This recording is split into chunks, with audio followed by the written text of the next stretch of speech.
मैं एक पुजारी की बेटी थी। मुझे आज तक किसी पुरुष ने नहीं छुआ था, लेकिन मेरी शादी की रात मेरे पति ने मुझ पर चरित्रहीन होने का आरोप लगाया और इसे साबित करने के लिए उन्होंने मेरा अल्ट्रासाउंड करवाया, जिसमें पता चला कि मैं 4 महीने की गर्भवती थी। उन्होंने तुरंत मुझे तलाक दे दिया और मेरे माता पिता के घर छोड़ आए। मैं रोती हुई अपने पिता के घर लौटी और रात के 2 बजे मुझे अपने बिस्तर पर कुछ गिला सा महसूस हुआ। मैंने चादर हटाकर देखा तो मेरी आंखें आश्चर्य से फटी की फटी रह गई, क्योंकि मैं एक बहुत बड़े पद के पुजारी की बेटी थी। ये कहना गलत नहीं होगा कि मेरे पास मेरी शालीनता का प्रमाण पत्र था। हमारे परिवार को पूरे मोहल्ले में बड़े सम्मान की दृष्टि से देखा जाता था। मेरे पिता की ईमानदारी और शालीनता के चर्चे होते थे, लेकिन मैंने महसूस किया कि जब भी मेरे पिता की तारीफ होती थी, मेरी बुआ मुंह बिचकाती थी। वो कुछ नहीं कहती, लेकिन हमेशा सिर हिलाती थी। जब तारीफ करने वाला व्यक्ति उठकर चला जाता तो बुआ कहती कि किसी का व्यवहार कितना भी अच्छा क्यों ना हो, लेकिन इंसान की नीयत तो भगवान ही जानता है। मैं इस पर सिर हिला देती और बुआ चुप रहती, लेकिन उनकी आंखों में गहरी उदासी होती, जैसे वो मुझसे कुछ कहना चाहती हो पर कह नहीं पा रही हो। शुरुआत में तो मैं जिद करती कि वो मुझे बताए कि उनके मन में क्या चल रहा है, लेकिन जब वो जवाब देने से मना कर देती तो मैं भी चुप हो जाती। अब मैंने उनसे कुछ भी पूछना बंद कर दिया, क्योंकि मुझे एहसास हो गया कि वो कभी भी अपनी भावनाएं साझा नहीं करेगी। एक बात जो मुझे इतने सालों में समझ में आ गई थी, और वो ये थी कि मेरी बुआ मेरे पापा को पसंद नहीं करती थी। मुझे समझ में नहीं आता था कि क्यों। मैंने कभी भी अपने पापा में कोई बुराई नहीं देखी थी। सबसे बड़ी बात ये थी कि बुआ के पति के मौत के बाद पापा ने अपनी विधवा बहन को बड़े गर्व से अपना लिया था। उन्होंने बुआ को अपने घर में रखा और उनके पति के गुजर जाने के बाद भी उनकी हर ज़रूरत का ख्याल रखा। काफ़ी समय बीतने के बाद मेरे पापा ने मेरी माँ के ज़रिए संदेश भिजवाया कि वो मेरी बहन से पूछे कि क्या वो दोबारा शादी करना चाहती है। इस पर मेरी बुआ ने साफ मना कर दिया। उन्होंने कहा, जाकर अपने पति से कहो कि अगर मेरे 2 वक्त का खाना भी उन्हें भारी पड़ रहा है तो मैं कहीं मजदूरी कर लूँगी, पर शादी नहीं करूँगी। जब मेरी माँ ने ये बात मेरे पिता को बताई तो मेरे पिता ने कहा, लगता है मेरी बहन का दिल सांसारिक रिश्तों से भर गया है। कुछ समय बाद मेरी माँ की तबीयत खराब रहने लगी और फिर एक दिन अचानक उनकी मृत्यु हो गई। उस समय मेरी उम्र केवल 4 साल की थी। माँ के वियोग ने मुझे पागल कर दिया था। मैं अपने माता पिता की इकलौती संतान थी, इसलिए मैं माँ से बेहद करीब थी। उनके जाने के बाद ऐसा लगा जैसे मैं इस दुनिया में अकेली रह गई हूँ। मुझे किसी चीज़ में कोई दिलचस्पी नहीं थी। खेलकूद में भी मेरा मन नहीं लगता था। मैं माँ को याद करके दिन भर रोती रहती थी, ना कुछ खाती ना पानी पीती। बुआ भी अपने पति के गम में डूबी रहती थी, इसलिए उन्होंने कभी मुझ पर ज़्यादा ध्यान नहीं दिया। लेकिन एक दिन जब मैं बहुत बीमार पड़ी तो उन्हें एहसास हुआ कि मैं माँ के बिना अकेली हूँ। इसके बाद बुआ ने माँ बनकर मेरा ख्याल रखा। उनकी अपनी कोई संतान नहीं थी, इसलिए उन्होंने मुझे अपनी बेटी बना लिया। अब वो ज़्यादातर समय मेरे साथ ही बिताने लगी। माँ के जाने के बाद मैं बहुत अकेली हो गई थी, इसलिए मैं बुआ की छत्रछाया में माँ का प्यार तलाशने लगी। इसलिए जब बुआ पिताजी के बारे में कुछ बुरा कहती तो मुझे वो बातें बुरी नहीं लगती थी। शाम का समय था। मैं रसोई में शाम के खाने की तैयारी कर रही थी। बुआ सब्जी बना रही थी और मैं रोटियां बेल रही थी। तभी पिताजी रसोई में आए। प्यार से मेरे सिर पर हाथ फेरते हुए बोले, बेटा, मुझे बहुत भूख लगी है, जल्दी से खाना लेकर आओ। ये कहकर वो रसोई से बाहर चले गए। वहाँ से जाते ही बुआ ने मेरी तरफ देखा, मेरा हाथ दबाया और गंभीर लहजे में बोली, तुम छोटी हो, अपने पिताजी से ज़्यादा घुलने मिलने की ज़रूरत नहीं है। अपने पिताजी से दूरी बनाकर रखो। ये बात मुझे बहुत अजीब लगी कि कोई अपने पिताजी से दूरी बनाए। मैंने बुआ से पूछा, कैसी बातें कर रही हो? वो बोली, ये मर्द बड़ी अजीब मिट्टी के बने होते हैं। ये अपने बच्चों को माँ जैसा प्यार नहीं करते। जाहिर है जब इनका अपने बच्चों से कोई वास्ता पड़ता है तभी ये उन्हें अपने प्यार की याद दिलाने लगते हैं। मैं चुप हो गई, क्योंकि मेरे पास इसका कोई जवाब नहीं था। मैं अक्सर सोचती थी कि अब तक तो मुझे इन चीज़ों की आदत हो जानी चाहिए थी, क्योंकि हमारे घर का माहौल अजीब था। पिताजी बुआ से नज़रें नहीं मिलाते थे। अगर उन्हें बुआ तक कोई बात पहुंचानी होती तो वो मेरे ज़रिए भेजते। बुआ भी पिताजी की मौजूदगी में घर के बर्तन पटकती रहती, मानो अपना गुस्सा जाहिर कर रही हो।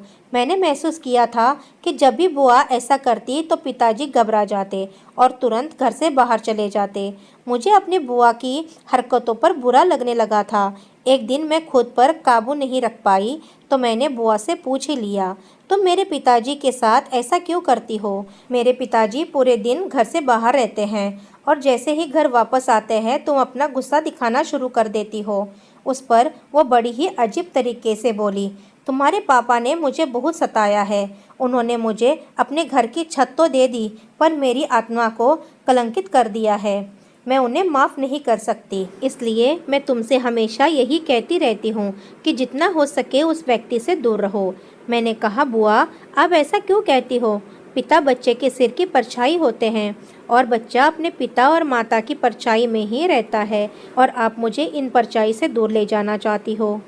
बुआ बोली, मैं तुम्हें परछाई से नहीं बल्कि जलती धूप से दूर ले जाना चाहती हूँ। कुछ रिश्ते सही नहीं होते बल्कि वो जलती धूप होते हैं। मुझे बुआ की बातें कभी समझ नहीं आती थी, इसलिए मैंने उनकी बातों पर ध्यान देना बंद कर दिया था। वो रोज़ रात को मेरे कमरे में आती और मुझसे बातें करती। वो कहती, जब तक तुम सो नहीं जाती मैं अपने कमरे में नहीं जाऊंगी।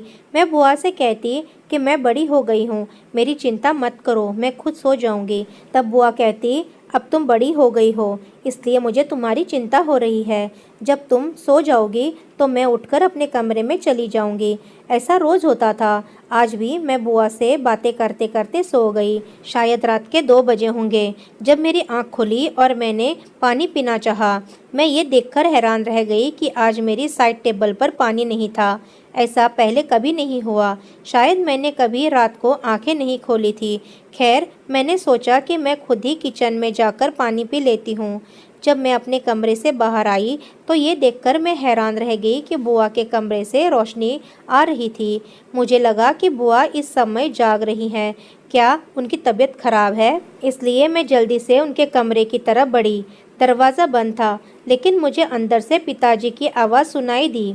पिताजी कह रहे थे, जो कुछ भी हुआ वो गलतफहमी का नतीजा है, मुझे माफ़ कर दो। बुआ रो रही थी और कह रही थी कि मैं तुम्हें माफ़ नहीं कर सकती। तुमने मेरे साथ बहुत अन्याय किया है और इसलिए मैं तुम्हारी बेटी को तुमसे दूर रखती हूँ क्योंकि तुम एक क्रूर व्यक्ति हो। अब मैं हैरान रह गई और सोचने लगी कि आखिर मेरे पापा ने बुआ के साथ क्या किया। पापा बोले, जो गलती मैंने तुम्हारे साथ की है वो मैं अपने बच्चों के साथ नहीं दोहरा सकता। तुम चिंता मत करो, मैंने महिमा के लिए रिश्ता भी ढूंढ लिया है। मैं बहुत जल्दी उसकी शादी करने वाला हूँ। बुआ बोली, नहीं, मैं तुम्हें रिश्ता नहीं ढूंढने दूंगी, मैं खुद ही अपनी बेटी के लिए रिश्ता ढूंढ लूँगी। पापा बोले, हाँ मुझे पता है, तुमने महिमा को अपनी माँ की तरह पाला है। मैं भी अपनी तरफ से कोई रिश्ता तय नहीं करूँगा। पहले मैं सारी बातें तुम्हारे सामने रखूँगा। अगर तुम्हें रिश्ता ठीक लगा तभी मैं महिमा की शादी करवाऊँगा। जब पापा ये बात कह रहे थे तब मैं किचन से पानी लेकर अपने कमरे में वापस आ गई थी। मैं सोचने पर मजबूर हो गई कि शायद बुआ के अजीबोगरीब व्यवहार के पीछे पापा का ही हाथ हो सकता है। उन्होंने अपनी बहन को कुछ तकलीफ दी हो जिसकी वजह से वो उनसे इतनी नाराज़ थी। लेकिन और क्या हुआ था जिससे मैं अनजान थी? फिर मेरे दिमाग में ये भी आया कि पापा दिन में भी बुआ से मेरे रिश्ते की बातें कर सकते थे, तो इस समय उनके कमरे में जाने की क्या ज़रूरत थी? मुझे इस बात का एहसास भी नहीं था कि पापा पहले से ही मेरी शादी के बारे में सोच रहे थे और मेरे लिए लड़का ढूंढ रहे थे। यही सोचते सोचते मैं सो गई क्योंकि मुझे सुबह जल्दी उठने की आदत थी। मैं पूरी रात सोती रही। मुझे लगता है कि मैंने करवट भी नहीं बदली। खैर, सुबह जल्दी उठकर मैंने नहा धोकर पूजा पाठ किया और बुआ के कमरे का दरवाज़ा खोला और अंदर चली गई। जब वो आई तो मुस्कुरा रही थी और कह रही थी, हमारी बन्नो दुल्हन बनेगी। पापा और बुआ की बातें तो मैं सुन ही चुकी थी लेकिन जाहिर नहीं किया। मैंने चेहरे पर कोई भाव लाए बिना कहा, बुआ आप क्या कह रही हैं? वो कहने लगी, मैं तुम्हारी शादी की बात कर रही हूँ। तुम्हारे पापा ने लड़का पसंद कर लिया है। आज वो तुम्हारे लिए रिश्ता लेकर आएंगे और हम सब देखकर हाँ कर देंगे। बताओ तुम्हें खुशी हुई या नहीं? मैंने अपना चेहरा सपाट करते हुए कहा, बुआ तुम्हें क्या सपना आया? मेरी बात सुनकर बुआ घबराकर बोली, तुम्हारे पापा ने ही मुझे बताया था। मैंने कहा, उन्होंने तुम्हें कब बताया? तुम कल रात को मेरे कमरे में थी, तब तक तो तुमने मुझसे ऐसा कुछ नहीं कहा। मुझे खुद भी एहसास नहीं हुआ कि मैं बुआ से ऐसे सवाल क्यों कर रही हूँ। बुआ के चेहरे के बदलते रंग मैं साफ महसूस कर रही थी। वो कहने लगी, तुम्हारे सो जाने के बाद तुम्हारे पापा ने मुझसे कहा था, तुम्हें मेरे सामने पापा से बात करना भी पसंद नहीं है, और फिर मेरे सो जाने के बाद तुमने पापा से बात क्यों की?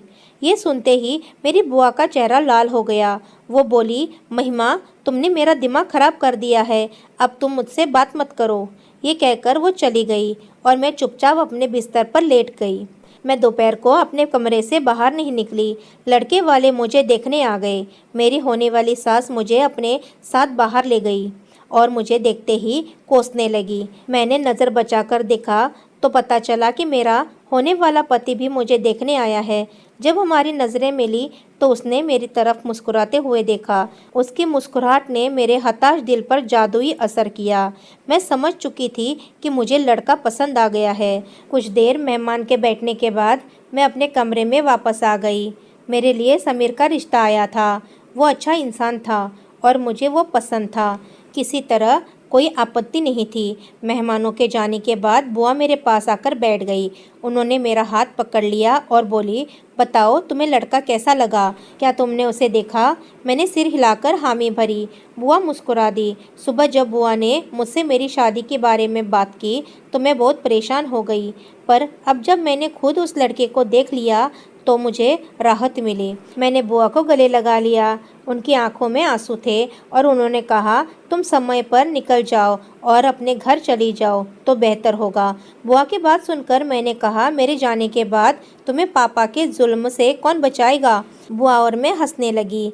अब मुझे किसी का डर नहीं था। बुआ की आंखों में कुछ अलग ही भाव थे, जिसे देखकर मैं डर गई।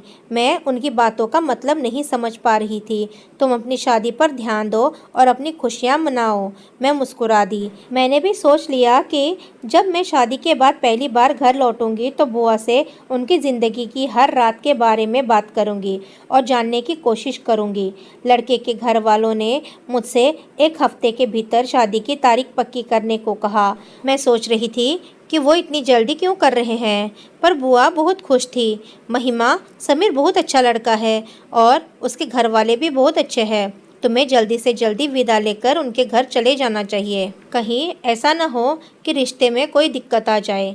मैं उनकी बात सुनकर हैरान हो गई और पूछा, मेरे रिश्ते में कोई दिक्कत क्यों आएगी? उन्होंने अपनी मर्जी से मुझे पसंद किया है और मैंने भी कोई ज़बरदस्ती नहीं की है। बुआ बोली, नहीं बेटा, कभी कभी किस्मत खेल भी खेलती है। मैं उनकी बातों को समझ नहीं पा रही थी। मुझे कैसे पता चलता कि मेरी किस्मत मेरे लिए कोई नया खेल खेलने वाली है। वैसे तो हम बहुत अमीर नहीं थे। मेरे पिताजी एक बड़े पुजारी थे और आजीविका का वही एकमात्र साधन था। बुआ ने अपने शादी के गहने तोहफे में दिए और उनमें से कुछ बेचकर उन्होंने मेरे लिए ज़रूरी चीज़ें खरीदी की। हमारी तरफ से शादी बहुत साधारण थी, पर लड़के वालों ने बड़ी धूमधाम से शादी करने का फैसला किया था। वो हमारी आर्थिक स्थिति से वाकिफ़ थे, इसलिए उन्होंने कम लोगों की बारात लाने का वादा किया था। शादी का दिन आया। मैंने अपनी सहेली का लहंगा उधार लिया और पहन लिया। मैं बहुत सुंदर लग रही थी, नाजुक सी, पतली सी और एकदम गोरी। मैं बहुत खुश थी कि मेरी ज़िंदगी बदलने वाली है। जब विदाई का समय आया तो मैं बुआ के गले लगकर खूब रोई। उस समय मुझे माँ की बहुत याद आ रही थी। पिताजी ने मेरे सिर पर हाथ रखकर कहा, बेटा, रोने की कोई ज़रूरत नहीं है। अपने नए जीवन के लिए प्रार्थना करो, भगवान सब अच्छा करेगा। मैं कार में बैठ गई। मेरे पति मेरे पास बैठे थे। मेरी आंखों से आंसू गिर रहे थे तो उन्होंने मेरा हाथ पकड़ लिया। मेरे दिल की धड़कन तेज़ हो गई। वो बोले, तुम हमेशा मेरी रहोगी। मैं पूरी ज़िंदगी तुम्हारा साथ दूंगा, कभी तुम्हारी आंखों में आंसू नहीं आने दूंगा। मैं बहुत चिंतित थी तो मेरे पति मुझे दिलासा देने लगे। तुमसे पहले माँ ने मुझे कई लड़कियों की तस्वीर दिखाई थी, पर मुझे उनमें कोई दिलचस्पी नहीं थी। पर जब मैंने तुम्हें देखा तो मुझे लगा कि तुम ही मेरी पत्नी बनोगी। तुम मेरे घर की रानी हो। उनकी बातें सुनकर मेरे दिल को सुकून मिला। हमारे अजनबीपन की दीवारें कुछ ही पलों में टूट गई। मुझे अपनी किस्मत पर गर्व हो रहा था कि मुझे इतना अच्छा जीवन साथी मिला है। मुझे लगने लगा था कि उनके साथ मेरी ज़िंदगी बेहद खूबसूरत हो जाएगी, लेकिन मुझे कहाँ पता था कि मेरी किस्मत बदलने वाली है। जब मैं ससुराल पहुंची तो मेरे पति ने मेरा हाथ पकड़कर मुझे कार से नीचे उतारा। फिर घर में रस्में हुई और उसके बाद मुझे बेडरूम में बिठाया गया। मेरा बेडरूम फूलों से सजाया गया था। कुछ देर बाद मेरे पति कमरे में आए और बोले, अब तुम सिर्फ इस कमरे की ही नहीं बल्कि पूरे घर की मालकिन हो। तुम जो चाहे कर सकती हो। तुम पर कोई बंदिश नहीं है। मुझे बस तुम्हारी वफादारी चाहिए। मैं चाहता हूँ कि तुम ज़िंदगी भर मेरे साथ वफादार रहो। फिर वो मेरे पास आकर बैठ गए और बोले, मुझे पता है मैं तुमसे एक अजीब सी बात पूछने वाला हूँ, पर मैं चाहता हूँ कि हम आज ही एक दूसरे के बारे में सब कुछ जान लें। अगर तुम्हारा कभी कोई दोस्त रहा हो तो तुम मुझे बताओ। मैं तुम्हारी सारी बातें और गलतियां भूलकर तुम्हारे साथ एक नई ज़िंदगी शुरू करना चाहता हूँ। मैंने कहा, मेरी ज़िंदगी में तुम पहले मर्द हो। तुमसे पहले मैंने कभी किसी मर्द की तरफ देखा तक नहीं। बात करना तो बहुत दूर की बात है। मैं उस समय अपने पति से 100% सच बोल रही थी। मैंने कभी किसी मर्द से दोस्ती करने के बारे में सोचा भी नहीं था, पर मुझे इस बात का एहसास था कि अगर मैंने पहले कोई गलती की होती, कोई गुनाह किया होता, तो मैं अपने पति को कभी इस बारे में नहीं बताती, क्योंकि मुझे बहुत पहले ही समझा दिया गया था। बुआ कहती थी, अगर एक औरत ने शादी से पहले अपनी ज़िंदगी में कोई गलती की है तो वो उसका और भगवान का मामला है। उसे अपने पति को कभी भी अपने गुनाह के बारे में नहीं बताना चाहिए। पति प्यार और भरोसे से दिल की बात पूछता है और फिर ज़िंदगी भर ताने देता है। कभी किसी मर्द के प्यार के जाल में फंसकर अपनी गलती मत बताना। मेरे पति मुस्कुराए और कहने लगे, हाँ महिमा, मैं जानता हूँ कि तुम पुजारी की बेटी हो। तुम कभी कोई गलती नहीं कर सकती। तुमसे शादी करने का यही कारण है, क्योंकि तुम्हारा अतीत बेदाग रहेगा। मैं मुस्कुरा दी। मेरे पति मुझे प्यार भरी निगाहों से देख रहे थे। फिर उन्होंने कहा, महिमा, तुम कपड़े बदल कर आओ। हम दोनों बैठकर बातें करेंगे, एक दूसरे की पसंद नापसंद के बारे में जानेंगे। हम एक दूसरे के साथ अपनी ज़िंदगी के सबसे अच्छे दिन बिताएंगे। समीर की बातें सुनकर मेरी आंखें चमक उठी। ऐसा लग रहा था जैसे ज़िंदगी की सारी खुशियाँ मेरे हाथ में सौंप दी गई हो। मैं जल्दी से तैयार होकर कमरे में आ गई। वो मुस्कुराते हुए मेरी तरफ देख रहा था। उसने कहा, तुमने चमकीले लाल कपड़े पहने हैं, इसका मतलब है कि तुम्हें चमकीले रंग पसंद है। मैंने नामे सिर हिलाया और कहा, नहीं, दरअसल मुझे लाल की जगह नीला रंग पसंद है। लेकिन बुआ ने कहा था कि शादी से पहले के दिनों में लाल रंग पहनने से नई नवेली दुल्हन को खुशी मिलती है। समीर, मैं चाहती हूँ कि तुम्हारे साथ मेरी ज़िंदगी खुशियों से भर जाए। समीर बोला, तुम बताओ और क्या चाहती हो? उसने मेरा हाथ पकड़ा और मुझे अपने पास बिठा लिया। मैंने कहा, मुझे तुमसे प्यार, स्नेह और सम्मान चाहिए। समीर मुझसे बातें करते हुए मुस्कुरा रहा था, लेकिन मैंने अचानक देखा कि उसके चेहरे से मुस्कुराहट गायब हो गई। उसका चेहरा पीला पड़ गया था। उसे इस तरह परेशान देखकर मुझे लगा कि मैं सांस नहीं ले पाऊंगी। मुझे बहुत तीव्रता से किसी अनहोनी का एहसास हुआ। मैं एकदम चुप रही और गहरी निगाहों से उसके चेहरे को देखने लगी। अब पता नहीं वो मुझ पर क्या बिजली गिराने वाला था। पता नहीं वो मुझसे क्या कहने वाला था। समीर ने धीरे धीरे कहना शुरू किया। उसने कहा, तुम बहुत दुबली हो। क्या तुम्हारा खान पान भी बहुत कम है? उसकी बात सुनकर मैं चिंतित हो गई। मुझे लगा कि शायद मेरे पति को मोटी लड़कियां पसंद है। इसलिए मैंने कहा, हाँ, मैं ज़्यादा खा नहीं पाती, लेकिन चिंता मत करो। अगर तुम्हें मोटी लड़कियां पसंद है तो मैं अपना आहार दुगना कर दूंगी और कुछ ही दिनों में मोटी हो जाऊंगी। खाना मुझ पर बहुत जल्दी असर करता है। समीर कहने लगा, अगर ऐसा है तो तुम अपनी शादी के समय इतनी कमज़ोर क्यों हो? मैं घबरा गई और मैं रुक रुक कर जवाब दे रही थी। मैंने कहा, ऐसा सिर्फ इसलिए क्योंकि मुझे लगा कि तुम्हें शायद पतली लड़कियां पसंद है, इसलिए मैं डाइटिंग कर रही थी। समीर ने कहा, अच्छा, तो तुम इतनी डाइटिंग में सफल हो गई? मैंने कहा, हाँ बिल्कुल। उसने कहा, फिर तुम्हारा ये पेट? उसने ऐसे बोला कि मेरे सामने आसमान नाचने लगा। मैंने पूछा, मेरे पेट को क्या हुआ? उसने कहा, ये इतना बड़ा क्यों है? मैंने अपने पेट पर हाथ रखा तो वो एक सख्त पत्थर की तरह था। मैंने देखा कि मैं वाकई बहुत कमज़ोर थी, लेकिन मेरे पूरे शरीर में जो चीज़ साफ दिखाई दे रही थी वो था मेरा पेट। अब मैं बहुत घबरा गई थी। मैंने समीर से कहा, चिंता मत करो, मैं व्यायाम करूँगी। मेरी आंखों में आंसू आ गए। मैंने कहा, तुम ऐसा क्यों कह रहे हो? वो कहने लगा, तुम्हें पता है मैं एक डॉक्टर हूँ, मैं चेहरा देखकर ही बीमारी का कारण पकड़ लेता हूँ। मैंने कहा, तो फिर क्या समस्या है?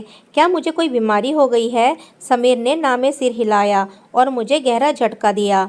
वो बोला, तुम्हें बहुत खतरनाक बीमारी है बेवफा। उसकी बेवफाई वाली बात सुनकर मेरा दिल जोर से धड़क उठा। मैंने कहा, आप क्या कह रहे हो? मैंने कोई बेवफाई नहीं की है। मेरे पति कहने लगे, आपके पेट में किसका बच्चा पल रहा है? मुझे पूरा सच बताओ। मैं फुट फुट कर रोने लगी। ऐसी कोई बात नहीं, मैंने किसी के साथ कुछ गलत नहीं किया। मैं गर्भवती नहीं हूँ। मेरे पेट में बच्चा कहाँ से आया? वो कहने लगे, मुझे आपसे सिर्फ वफा चाहिए और कुछ नहीं, पर आपने ये क्या कर दिया? आप किसी और का बच्चा लेकर मेरे घर आ गई। अरे, आपको तो डूब मरना चाहिए। मैं अपने पति की बातें समझ नहीं पा रही थी। मैंने कहा, आप ये क्या कह रहे हैं? मेरे पेट में बच्चा कहाँ से आया? मैंने तो कभी किसी मर्द से बात तक नहीं की। मेरे पति कहने लगे, चलो मैं आपको डॉक्टर के पास ले जाता हूँ और आपकी जांच करवा कर वापस लाता हूँ। अब दूध का दूध और पानी का पानी हो जाएगा। मैं एक चरित्रहीन महिला को अपने घर में नहीं देख सकता। फिर उसने मेरा हाथ पकड़ लिया और मुझे बाहर ले आया। मैं चुप रही। मेरे पास कहने को कुछ नहीं था। आखिरकार हम अस्पताल पहुँचे। वो मुझे डॉक्टर के पास ले गया। डॉक्टर ने अल्ट्रासाउंड किया और उन्होंने जो कहा उसे सुनकर मुझे ऐसा लगा जैसे मुझ पर बिजली गिर गई हो। डॉक्टर ने कहा, क्या तुम 4 महीने की गर्भवती हो? मैं ना में सिर हिलाने लगी। ऐसा संभव नहीं है। आज तक किसी ने मुझे छुआ तक नहीं है। मैं उठकर बाहर आ गई। समीर भी मेरे पीछे आ गया। उसने मेरा हाथ पकड़ लिया और मुझे अपनी गाड़ी में बिठाया और अपने साथ ले गया। वो कहने लगा, अब तुम अपने बचाव में कुछ कहोगी? मैं फुट फुट कर रोने लगी। मैंने कहा, समीर, सब कुछ तुम्हारे सामने आ गया है। मैं 4 महीने की गर्भवती हूँ, लेकिन भगवान साक्षी है, आज तक मैंने कभी किसी से बात तक नहीं की। मुझसे मिलना तो बहुत दूर की बात है। मुझे नहीं पता कि ये बच्चा किसका है और कहाँ से आया। समीर ने मेरी आंखों में देखा और कहा, तो फिर अपने आसपास का ध्यान रखना। तुम्हारे साथ ये अपराध किसने किया? तुम्हारे घर में कितने लोग हैं? मैंने कहा, हम तो बस 3 लोग हैं, मैं, मेरे पापा और बुआ। समीर कहने लगा, अपने आसपास का ध्यान रखना। उसके बाद उसने मुझे तलाक दे दिया। मैंने उसे कुछ नहीं कहा, क्योंकि शायद मेरी किस्मत में यही लिखा था। वो मुझे मेरे पापा के घर छोड़ गया। मैंने दरवाज़ा खटखटाया। बुआ ने दरवाज़ा खोला। वो मुझे देखकर हैरान रह गई और कहने लगी, तुम यहाँ कैसे आई? रात के 1 बजे हैं। तुम अपना घर छोड़कर यहाँ कैसे आ गई? नई नवेली दुल्हन शादी की पहली रात को अपने मायके नहीं आती। मैंने कहा, बुआ, मेरे पति ने मुझे तलाक दे दिया है। ये सुनकर बुआ का मुंह खुला का खुला रह गया। वो कहने लगी, तुम क्या कह रही हो? ये कैसे संभव है? उसने तुम्हें तलाक क्यों दिया? मैंने कहा, क्योंकि मेरे पेट में 4 महीने का बच्चा है। ये सुनकर बुआ हैरान रह गई। उन्होंने मेरे मुंह पर जोरदार थप्पड़ मारा और बोली, तूने किसके साथ अपना मुंह काला किया? शर्म नहीं आती तुझे? मैं रोने लगी, चिल्लाने लगी। मैंने कहा, मैंने कुछ गलत नहीं किया बुआ। मुझे तो ये भी नहीं पता कि ये बच्चा कहाँ से आया, किसका है। मैंने कुछ भी बुरा नहीं किया। मैं चिल्लाती रही तो बुआ मेरे पास बैठ गई और मुझे गले लगा लिया। वो मुझे कमरे में ले गई और पीने को पानी दिया। उन्होंने पूछा, सब कैसे हुआ? मैंने कहा, मुझे नहीं पता बुआ, मेरी कोई गलती नहीं है। ये कहकर वो पापा के कमरे में चली गई। पापा गहरी नींद में सो रहे थे। मैं भी वहीं चली गई और कहा, पापा उठो, मेरी बात सुनो। पर पापा ने मेरी एक ना सुनी। बुआ मेरे पास बैठकर पूरी रात रोती रही। मैंने उनसे कहा, मेरा गुनहगार कब मेरे सामने आएगा? वो बोली, चिंता मत करो, मैं उसे ढूंढ निकालूंगी जिसने तुम्हारे साथ ऐसा किया है। मेरा विश्वास करो। सुबह बुआ पापा को जगाने के लिए कमरे में चली गई। पापा उठते ही मंदिर में चले गए। फिर काफ़ी देर के बाद घर लौटे। आते ही उन्होंने पूछा, क्या बात है? मोहल्ले के लोग बता रहे थे कि रात को हमारे घर से रोने की आवाज़ें आ रही थी। कौन रो रहा था? मैं कमरे से बाहर आई और बोली, पापा, मैं रो रही थी। मुझे देखकर वो हैरान हुए। उन्होंने पूछा, क्या हुआ बेटा? मैंने उन्हें सब कुछ बता दिया। पिताजी का चेहरा पीला पड़ गया। मैंने कहा, इसमें मेरी कोई गलती नहीं, मुझे नहीं पता कि मेरे साथ ये सब किसने किया। वे चुप रहे, उन्होंने सिर झुका लिया और फिर घर से बाहर चले गए। मैं बहुत परेशान थी। मेरे घर में हम तीन के अलावा कोई नहीं था, मैं, पिताजी और बुआ। उनमें से किसी पर भी शक नहीं किया जा सकता था, लेकिन मैंने तय कर लिया था कि मैं किसी भी कीमत पर अपने अपराधी तक पहुंचूंगी। मैंने भगवान से प्रार्थना की कि जिसने भी ये सब किया है वो बेनकाब हो। मैंने अपने घर के मामलों पर नज़र रखना शुरू कर दिया। मैंने किसी को ये महसूस नहीं होने दिया कि मैं सब पर नज़र रख रही हूँ। भले ही मैं अपने दुख में खोई हुई थी, मुझे अपने आसपास होने वाली हर चीज़ का पता था। मैं दिन भर चिंतित रहती थी, घर में इधर उधर घूमती रहती थी। मेरे पिताजी इतने दुखी थे कि वे घर नहीं आते थे। जब रात होती तो मेरी बुआ मेरे पास आकर लेट जाती। वो मुझसे बातें करती और कहती, तुम्हारे जीवन में सब कुछ अच्छा होगा, चिंता मत करो, तुम्हारी परेशानी दूर हो जाएगी, भगवान सब कुछ ठीक कर देगा। उसकी बातें मुझे उम्मीद देती और मेरी आंखें झुक जाती। फिर मैं सुबह 4 बजे उठ जाती तो जैसे मैं सोने को मजबूर हो जाती, मानो मेरे ऊपर दुखों का पहाड़ टूट पड़ा हो। पर मेरी रात की नींद क्यों नहीं टूटी? मैं पूरी रात ऐसे ही क्यों सोई? इसके पीछे क्या कारण था? मैं बुआ की मौजूदगी में क्यों सो जाती थी? इसलिए मैंने बुआ से कई बार कहा कि वो अपने कमरे में सो जाए, पर फिर भी वो मेरे कमरे में आती। जब तक मैं सो ना जाऊं वो बाहर नहीं जाती। इसलिए मैंने सोच लिया कि इस बार मैं एक चाल चलूंगी कि बुआ को ये दिखाऊंगी कि मैं सो गई हूँ, लेकिन मैं जागती रहूंगी और रात भर सब पर नज़र रखूंगी। रात को बुआ मेरे कमरे में आई और मुझसे बातें करने लगी। मैंने आंखें बंद कर ली और दिखाया कि मैं सो गई हूँ। कुछ देर बाद उन्होंने मुझे पुकारा, महिमा, पर जब मैंने कोई जवाब नहीं दिया तो वो उठकर बाहर चली गई। मैं भी अपने बिस्तर से उठकर बैठ गई और कमरे की खिड़की के पास जाकर खड़ी हो गई। अभी कुछ ही देर हुई थी कि मुझे आंगन से किसी के कूदने की आवाज़ सुनाई दी, मानो कोई व्यक्ति हमारे घर में घुस आया हो। मैं एकदम सतर्क हो गई। ये देखकर मैं डर के मारे मर गई।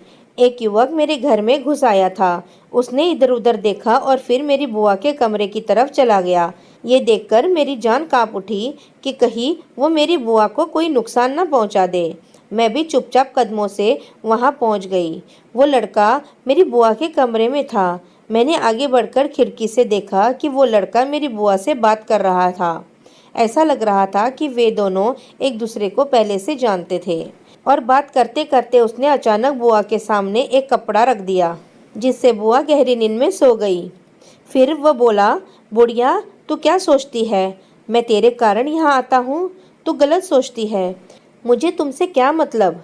हाँ ठीक है, मैं तुमसे पैसे लेता हूँ, खाता हूँ और प्यार मोहब्बत की बातें भी करता हूँ, मैं मान लेता हूँ, पर मेरे यहाँ आने की असली मकसद तो तेरी भतीजी है। ये बातें सुनकर मैं पत्थर की तरह हो गई। मैं भागकर अपने कमरे में चली गई। मैंने पलंग पर 2 तकिए रखे और उस पर चादर डाल दी ताकि उसे लगे वहाँ कोई सो रहा है। फिर मैं अटैच बाथरूम में जाकर छिप गई। मैंने दरवाजे से देखा कि लड़का मेरे कमरे में था। उसने बोतल निकाली, रुमाल भिगोया, मेरी चादर हटाई और मुझे सुलाने के इरादे से आगे बढ़ा, पर उसने मुझे पलंग पर नहीं पाया तो वो हैरान रह गया। वहाँ सिर्फ 2 तकिए पड़े थे। उसके हाथ से बेहोशी की दवा पलंग पर गिर गई थी, जिससे वो भीग गया था। लड़के ने मुझे इधर उधर ढूंढने की कोशिश की, पर वो समझ गया था कि मैं जाग रही हूँ। उसे डर लगा कि मैं किसी को बता ना दूँ। वो अपनी जान बचाने के लिए मेरे घर से भाग गया। मैं बाथरूम में बैठ गई और फुट फुट कर रोने लगी। हे भगवान, ये क्या हो गया? ये सब क्या है? मुझे कुछ समझ नहीं आ रहा था। मैं बुआ के कमरे में गई और उन्हें बुलाया, पर वो बेहोश पड़ी थी। मैं पापा के कमरे में गई, वो भी गहरी नींद में सो रहे थे। फिर मैं अपने कमरे में वापस आ गई और दरवाज़ा बंद कर लिया और पूरी रात अपने कमरे से बाहर नहीं निकली। सुबह जब मैं उठकर बाहर गई तो देखा कि बुआ और पापा जाग चुके थे। वो मंदिर के लिए निकल चुके थे। मुझे देखकर बुआ कहने लगी, अरे तू इतनी जल्दी कैसे आ गई? मैंने उठकर कहा, मुझे मेरा गुनहगार मिल गया। बुआ हैरान हो गई और बोली, तेरा गुनहगार कौन है? बता मुझे। मैंने बुआ का हाथ पकड़ा और उन्हें अपने कमरे में ले गई और फिर उनसे पूछा, अब सच सच बताओ, मेरे पापा ने आप पर क्या क्या जुल्म किए थे। बुआ की आंखों में आंसू आ गए और उन्होंने कहा, शायद मैं तुम्हें ये कभी ना बता पाती, लेकिन अब क्योंकि तुम खुद एक दुख से गुजर रही हो तो मैं तुम्हें सब कुछ बताऊंगी। जवानी में मुझे एक लड़का पसंद था और वो भी मुझे पसंद करता था। मैंने कहा कि मैं तुमसे शादी करूंगी। मेरी माँ भी राजी हो गई, लेकिन तुम्हारे पिता ने इस रिश्ते को मंजूरी नहीं दी। उन्होंने कहा कि मैं अपनी बहन की शादी इस लड़के से नहीं करूंगा, क्योंकि वो लड़का केबल का काम करता है और गलत तरीके से पैसे कमाता है। वो मेरी बहन को काला धन खिलाएगा। मेरे भाई ने मुझे बाहर रिश्ता रखने की इजाज़त नहीं दी और मेरी शादी अपने एक पंडित दोस्त से कर दी। वो मुझसे 20 साल बड़ा था। मेरे पति अच्छे थे, लेकिन मैं अपने प्यार को नहीं भूल पाई। शादी कुछ दिनों तक चली। समय बीतता गया और फिर मेरे पति की मौत हो गई। वो सज़ा मेरे लिए बहुत बड़ी थी। मेरे ससुराल वालों ने मुझे मनहूस कहकर घर से निकाल दिया। मैं अपने घर वापस आ गई। अब मेरा भाई मुझसे परहेज करने लगा। वो जानता था कि ये सब उसकी वजह से हुआ है। अगर उसने मेरी पसंद से शादी कर दी होती तो आज मैं विधवा नहीं होती। मुझे अपने पति का साथ मिलता। मेरा भाई मुझसे बात करने से भी डरता था। उसने अपनी पत्नी से कहा, जाकर मेरी बहन से पूछो कि वो दोबारा शादी करना चाहती है या नहीं। मैंने अपने प्रेमी का नंबर ढूंढा। जब उससे बात की तो उसने कहा, मैं अभी शादीशुदा हूँ। मेरी ज़िंदगी में तुम्हारे लिए कोई जगह नहीं है। मैंने भी दोबारा शादी करने से मना कर दिया। उस दिन से लेकर आज तक मुझे तुम्हारे पापा से नफरत है। मैं नहीं चाहती थी कि तुम अपने पापा से ज़्यादा करीब आओ, क्योंकि बेटियां अपने पापा की खातिर अपनी जान देने को तैयार रहती हैं। अपने पापा की खुशी की खातिर तुम भी किसी बड़े आदमी से शादी कर लेती और फिर मेरी तरह विधवा हो जाती। इसलिए मैंने हमेशा तुम दोनों बाप बेटी के बीच एक रेखा खींची थी। जब भी मैं तुम्हारे पापा को देखती तो मेरा दुख ताज़ा हो जाता। मैंने भी सोच लिया था कि मैं उस आदमी से बदला लूँगी। उसने ऐसा क्यों कहा कि मेरा पति मुझे काला धन खिलाएगा। वैसे भी मैंने सोच लिया था कि मैं भी किसी गलत तरीके से रिश्ते में पड़ जाऊंगी। तुम्हें जानकर हैरानी और दुख होगा कि तुम्हारी बुआ अपनी उम्र से 10 साल छोटे लड़के के साथ अवैध संबंध में है। मैं रोज़ तुम्हारे पापा और तुम्हारे लिए जो खाना बनाती थी उसमें नींद की दवा मिलाती थी, जिससे वो पूरी रात जाग नहीं पाते। ये बातें सुनकर मैं फुट फुट कर रोने लगी और बोली, ये सब तो मुझे पहले से ही पता है। कल रात मैं जाग रही थी। मुझे सुलाने के बाद जब तुम अपने कमरे में चले गए तो कुछ देर बाद वो लड़का घर में घुसा। वो तुम्हारे कमरे में गया, तुम्हें नींद की गोलियां दी और फिर मेरे कमरे में आया। मैंने खुद को कमरे में बंद कर लिया। उसने मुझे भी नींद की गोलियां देने की कोशिश की, लेकिन मैं बच गई। वो तुम्हारे कमरे में कह रहा था कि मैं तुम्हारी खातिर नहीं बल्कि तुम्हारी भतीजी की खातिर आता हूँ। जिसने मुझे रौंदा वो कोई और नहीं बल्कि वही लड़का है जिसे तुम घर बुलाती थी। तुम्हारा गुनाह मेरी ज़िंदगी का सबसे बड़ा गुनाह बन गया। तुमने मुझे पूरी ज़िंदगी रुलाया है। मैं ये बातें कहती रही और फिर बेहोश हो गई। अस्पताल में मेरी आँख खुली। बुआ ने बताया कि तुम्हारी गर्भ में जो बच्चा पल रहा था वो खत्म हो गया है। बुआ की बातें सुनकर मेरी आंखों में आंसू आ गए, क्योंकि मैं इस बच्चे को प्यार नहीं दे पा रही थी। वो मुझे हमेशा मेरी परेशानियां और मेरे अतीत को याद दिलाता रहता था और उसे देखकर मैं सारी ज़िंदगी उस बच्चे से नफरत करती रहती। बुआ ने उस लड़के से बदला लेने की ठान ली। उन्होंने एक रात उसे फिर से घर के अंदर बुलाया। जब वह अंदर आया तो उन्होंने पुलिस को बुला लिया और कहा कि वो चोर है। चोरी के आरोप में उसे गिरफ्तार कर लिया। उसके बाद मेरे लिए कई रिश्ते आते रहे, लेकिन मैं अभी किसी से भी शादी करने के लिए बिल्कुल भी तैयार नहीं हूँ। अब आप ही बताइए कि मुझे अब क्या करना चाहिए। दोस्तों, अगर आपको हमारी कहानी पसंद आई हो तो कृपया हमें कमेंट करके ज़रूर बताएं। वीडियो को लाइक करें। अगर आप इस चैनल पर नए आए हो तो चैनल को सब्सक्राइब करें और नोटिफिकेशन बेल को ज़रूर दबाएं ताकि अगली अपडेट सबसे पहले आपको मिले। धन्यवाद।